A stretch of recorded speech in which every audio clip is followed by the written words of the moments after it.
Bonjour à tous, good morning to all, and thank you for the invitation.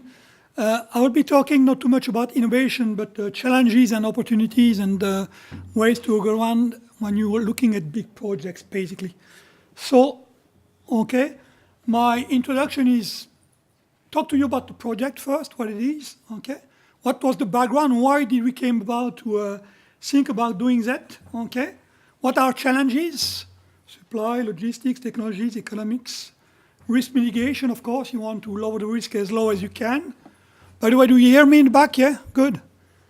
Okay, the so-called Man to the Moon project, it's a big project. It scares people. It scares people to go to the moon, but we went there. Even so, some people believe we didn't, somehow. What are the solutions? Having a no-compromise strategy to implement the refinery, and basically from a vision to basically a concrete project. So without further ado, I'm going to tell you everything so you know it, and then we go into the details, okay?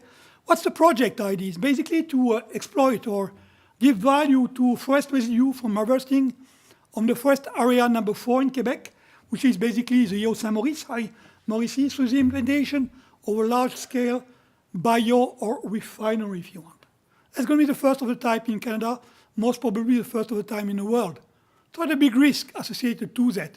Whereas my colleague Jean-Mel from FP Innovation talks about it, it's the Man to the Moon project. By the way, and I'm coming back from a month in Europe, it's very important that to mention there are no trees cut for energy feedstock. When you're talking to NGOs, it becomes very important. The product we're targeting, drop-in quality, the bio into bracket, renewable diesel and or jet fuel. Why the bio into bracket? Because when you're talking about first generation, the diesel made from oils and grease, these had some clouding, difficulties, even so they've been solved, at the time right now. So we're talking more and more renewable fuels from forest residues. The agenda, probably, but not sure, a demo plant, 2018, 2019. Do we need it or not? It's still an open question. And eventually a commercial plant, 2023, 2025. La Tuque is also a small city, by the way, 15,000 inhabitants. When I'm talking about the La Tuque project in Europe, I say, oh, by the way, it's larger than Belgium. It does create some challenges, nevertheless, to collect the biomass on such a large area. We do have the second most polluted forest in Quebec, and the forest harvest residues are unused. To give you some history about the project, in April 2010, when I was talking to La Tuque people, I had in mind a report by FP Innovation on what was available as forest residues, 650,000 tons. So I had that in mind. That was the first turning point. Second one was La Tuque hired the first director of economic development being a forest engineer, my friend Patrice here. And the third was the actually partnership signed with FP Innovation. So what we're talking about is basically, from feedstock, forest residue, what is available, according to the chief forester, is 1.2 million tons, green metric tons, okay? This would allow us, and we've made, of course, a lot of pre-feasibility studies, to basically produce around 210 million liters per year of drop-in quality renewable fuels. That would displace 4.3% of the Quebec transport diesels. So when you're talking to ministers, of course, they're interested. And you'll understand in a minute why, okay? For the people in Europe, they're talking energy mainly. You're talking about around 233 megawatt for an in-feed, okay, of 350 in wood feedstock. Carbon dioxide reduction, pretty high. You're talking about 575,000 tons per year. That's above or close to 3 times what the Quebec government is putting in its new energy policy strategy. That also being removing 750 vehicles per year from the road. That's a lot of traffic, by the way. Capital investment, well, that's where the problem lies. You're talking $1 billion. That's huge. It's a big project, of course. CO2 capital cost index, that's the way to look at your investment. $17 per ton of CO2 removed. Now think if the carbon pricing went to 50, you'd basically, get a big part of your capital investment just from carbon pricing. Jobs created close to 500, and we're told, by the way, that we've been very conservative by a lot of investors, similar project. When looking at the global market, okay, what we're talking about is basically on the bottom, the various drivers, okay? I'm just going to rest myself in the blue portion of it, okay? The drivers for a 143 billion, okay, US dollar market by 2020. The blue parts are talking about the basically fuels and energy. It just happened that we're talking about the hydrocarbons. The Tuque project fits very nicely. And this is one study from Frost and Sullivan, but there are tons of studies stating the same thing, which basically means the technology is ready, but the investments are not yet. What are the reasons? That's related to the challenges, and it's part of what we have to deal with in the Tuque project. Talking about bioenergy, where does Canada fit in the bioenergy? We're still looking in some provinces, and Quebec is one of them, for regulation for a mandatory % of renewable fuels. 64 countries, they have this mandate. Quebec, we don't see it. Canada, we're starting a little bit, but it's not, like across the provinces. By the way, Finland, where I'm coming from, and Sweden, I've been also in the last month, are leaders in the world, plus Germany, which I'm going to be actually in November. In Canada, we're close to basically what's going on also with the States. We're not even 5% renewable. So we have a lot of room, basically, to implement the renewable policy. What kind of markets? When you're talking about the car markets, we're not sure it's the best, actually, market right now. Why? Well, you might have policies to put ethanol into it, and we have them already, by the way. But for renewable fuels, well, let's think about the so-called disruptive technologies, electric car. They might displace eventually some of our regular, if you want, gas. So it's not maybe the best market. We're not going to have electrical planes, by the way, or not anytime soon. You cannot actually bring, these big batteries and so on. So biojet fuels become a very interesting market. The second one is also diesel for transportation. That's where lies the opportunity, and it's a very big one, by the way. Whereas you could basically sustain such a project. When looking at the Canadian landscape for the biofuel, one of the big issues since we have the new government is actually truly reducing the greenhouse gases emissions, our profile. So we expecting, waiting for a very significant policy for this kind of reduction. Plus, of course, a demand for the non-food bio-renewable fuels. When the ethanol market started in the States, it had an impact actually on the food sector. And that's why, moving to the covered, the corn, stalks and so on becomes very interesting. But technologies are evolving there. And by the way, that's one the greenfield ethanol market talking about residues from municipality. You're talking wood-based. So this is the way things are going nowadays, basically. Okay. The second thing is that in Canada, we're very strong in pulp and paper. Even so, if nowadays in a newsprint publication rate, it has gone down, the pulp is still very strong. So the packaging and the tissue. It means also we do have a knowledge about the logistics for that. So integrating, if you want, this kind of refinery with the forest industry operation becomes very interesting because we do have the know-how. And this interests, by the way, the people in Europe. Longer-term integration biofuel into the national fuel infrastructure is very challenging. But there are a lot of opportunities. Why? We do have the residues, and this is known, around the world. Canada is a forest country. If we keep on exploiting the forest, we'll keep on having the residues available. So it also means we need a very strong base industry. So if the building market and the pulp and paper market is going well, we will keep on having these residues, basically. So we do have that to attract investment. What are the other, parts? Okay, is basically there is a pull from a lot of industry to get into renewable fuel market, and this becomes very compelling nowadays. I'll put an example: the ECIO, the International Civil Aviation Organization. They want basically to have a development of the market which is carbon neutral by 2020, and with all their efficiency program, they cannot do it. So they do need the biojet fuels. It's the other, for other industries. And there are other examples. That's where for diesel or biojet, that the Bioénergie Tuque project fits, basically.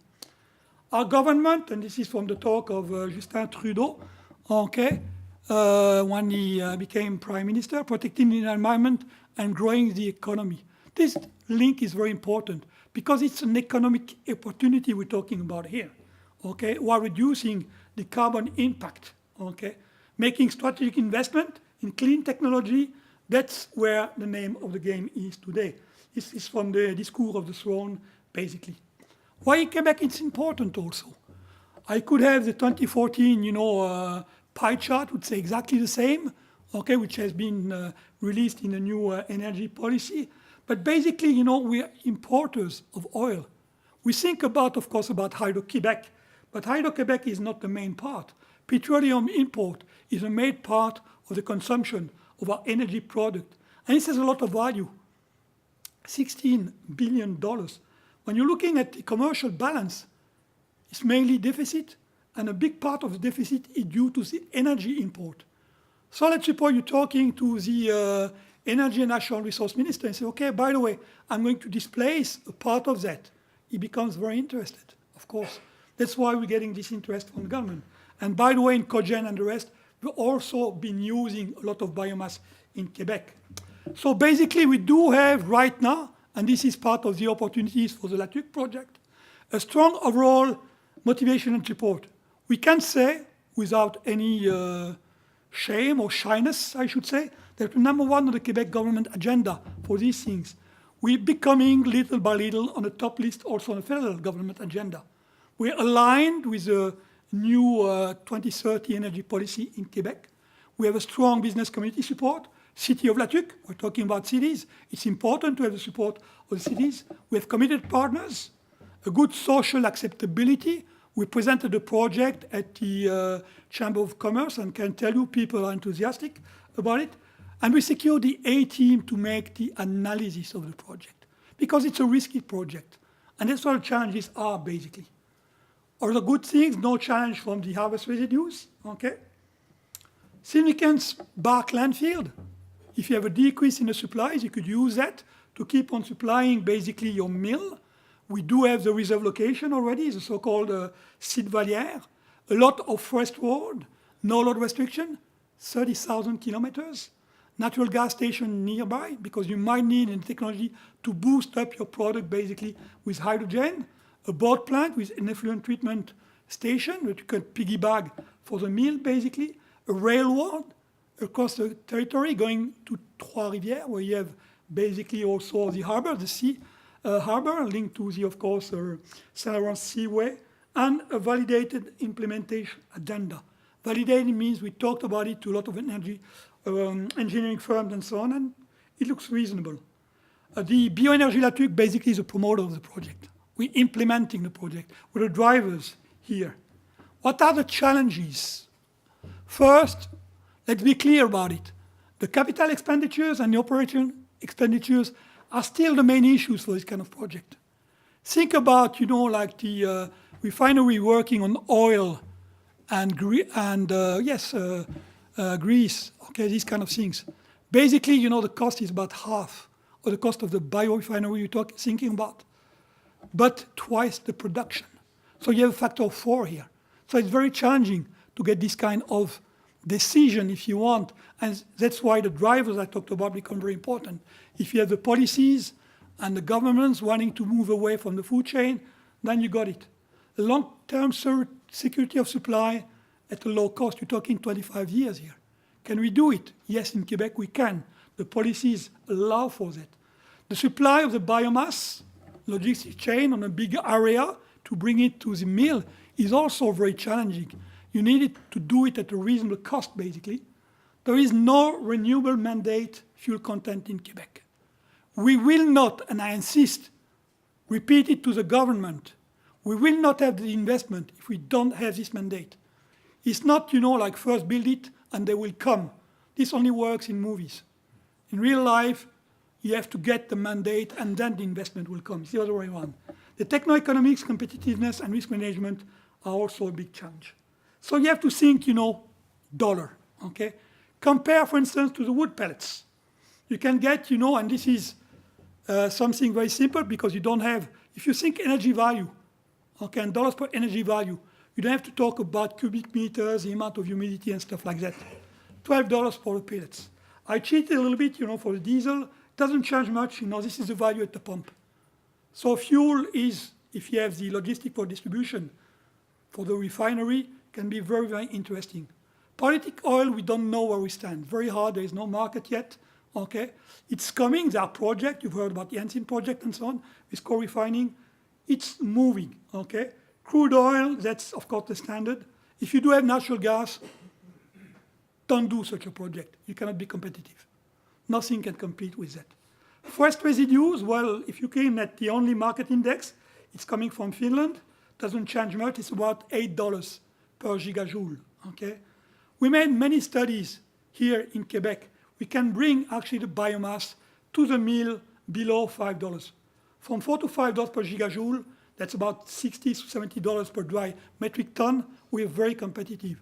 We're basically the king of the world if you can go below 4. This is average price. So we do interest investors because of that. The agenda, I'm not going to do into details.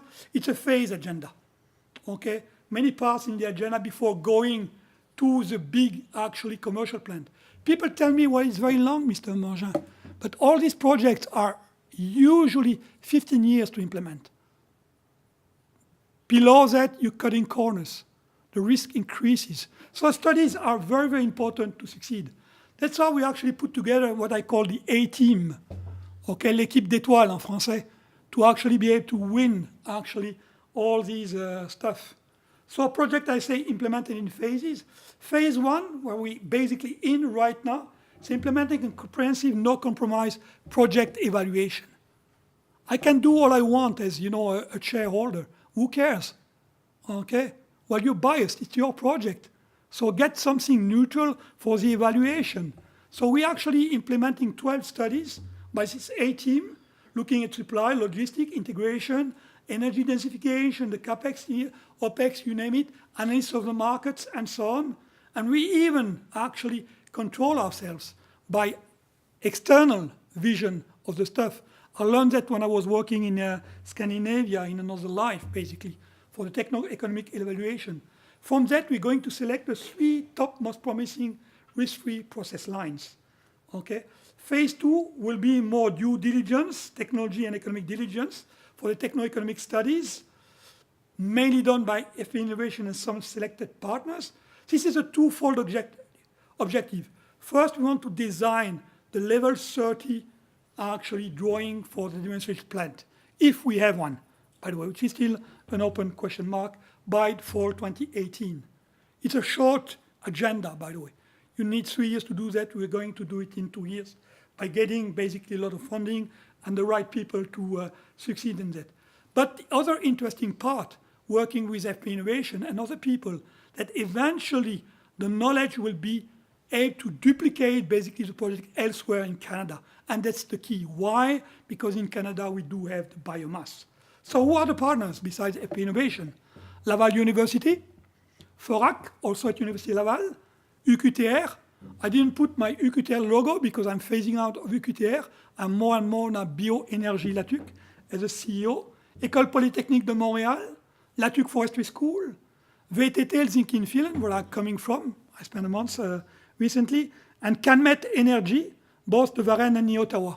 And all these people are under NDA because there's a lot of, if you want, IP to be eventually developed. The A-team, 20 people for the supply, logistic, environmental impact, and social acceptability. You have the details. Why? Because one of the keys is getting the biomass cheap to the mill, to lower the OpEx, because the CapEx, it's going to be a longer time to get this down. For the technology, process selections, techno-economics, risk management, and so on, 16 people. And we've started with a kickoff meeting in La Tuque in September. So really now ongoing with this project. All the studies are required to be done concomitantly at the same time with a strong cooperation and links. The supply, biomass, logistics, environment and integration, that's the first part. That's how we're going to attract investment. The technologies and the processes, well, they're more or less known, by the way. All the technologies have been demonstrated. The integration of technology in a single mill has not been. That's where the risk lies nowadays. And of course, the success is related to the economics and risk management. Okay. About Canada, what would be the benefits? That's part, of course, of the implementation of the bioénergie. Okay.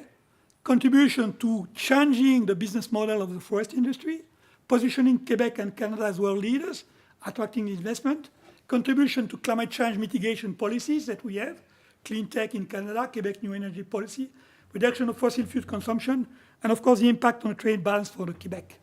So what are the key issues and features? Okay, we do support the national and provincial agenda as far as carbon position. The mandate for inclusion in biofuels, that's something critical for us. Challenge number one, large volumes, because this is a big refinery. If we don't have the large volumes, we won't do. Second one is, of course, the cost per ton, eventually. And we're basically getting there, We do have a pull from the industry and the transport system segments. This is good. So it needs to be done, and that's why we're getting support from the government. And of course, don't forget about the economic impact in the area, in the region, the jobs, the investment, and of course, the regional infrastructures. The other part, we're not biased initially. We don't want to bias. Whatever the technology, the best one, we will use.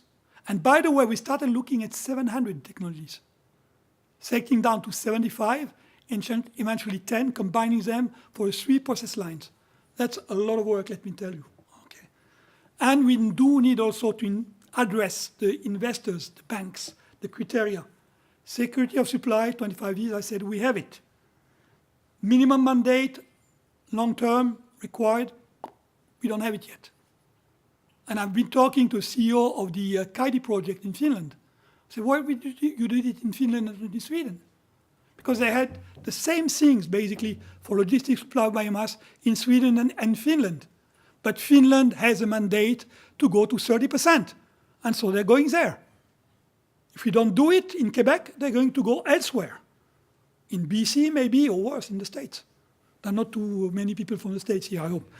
Anyway, so we are fully sustainable, We cannot propose a bulletproof solution, but we can mitigate the risk, as we do, by the way, in any industry contact. So my conclusions, La Tuque is definitely the best location for the first Canadian biorefinery to produce these renewable fuels, And we're based on forest residues.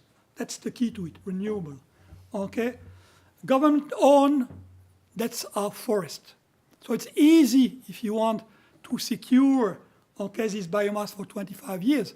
Right now, with our present, if you want, legislation in Quebec, renewed 4 times for 5 years, it's exactly 25 years.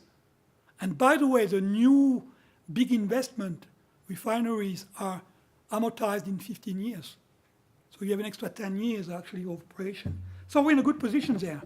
The objective of 4 to 5, as I said, is very feasible. You want to do better, be closer to 4 than 5, And by the way, on the Quebec mandate, I can tell you we're pressuring and asking you to help us pressuring the government to make the change. I can be, hit down by the government later on. I don't mind. I want the project to succeed, Alignment is now attained, industry, federal, provincial governments, policymakers, and the research organization also. It took me 2 years to convince the innovation the project was feasible. They don't think with what's going on now, think what is going to happen in 2-3 years down the road. We've structured the project to be replicated in Canada. That's very important. I'm Canadian first, let me tell you, and I want the thing Canada, to develop in this bioeconomy. That's the name of my chair, by the way. The no compromise issue will be mainly on the economic risk. If I do see a risk there, well, if the project will be in 2025 and 2023, no big deal. We want to make it work. We don't want another Kyer, in Quebec. For those who do not know, the Kyer was based on a given efficiency, but they never got it, basically. And it's a failure completely. Plus, they cheated, but it's another area. Environmental impact. And that includes the biodiversity, by the way, and the social acceptance, which is a must, actually, for the Quebec government these days. I hope I was not too fast. I do hope you have thousands of questions, because I do have thousands of questions I haven't answered yet. And our motto for Bioénergie la Tuque is renewable energy, find it here. Thank you very much for your attention. Merci beaucoup. Et j'attends vos questions.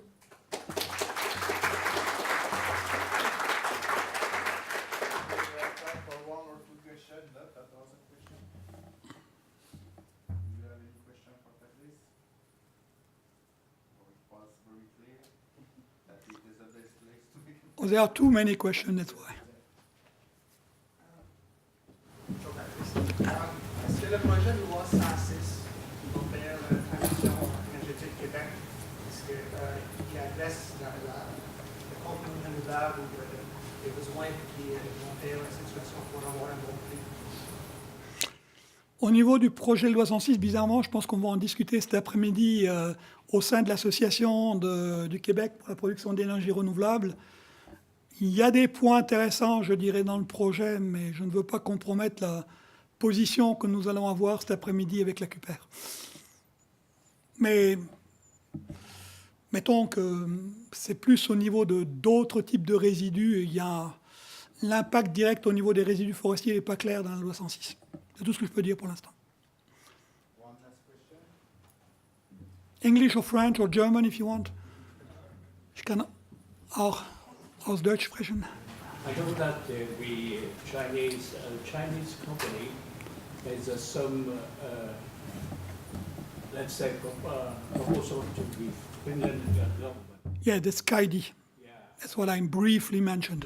Do you think that your project is in competition, direct competition with theirs? How can we be in competition?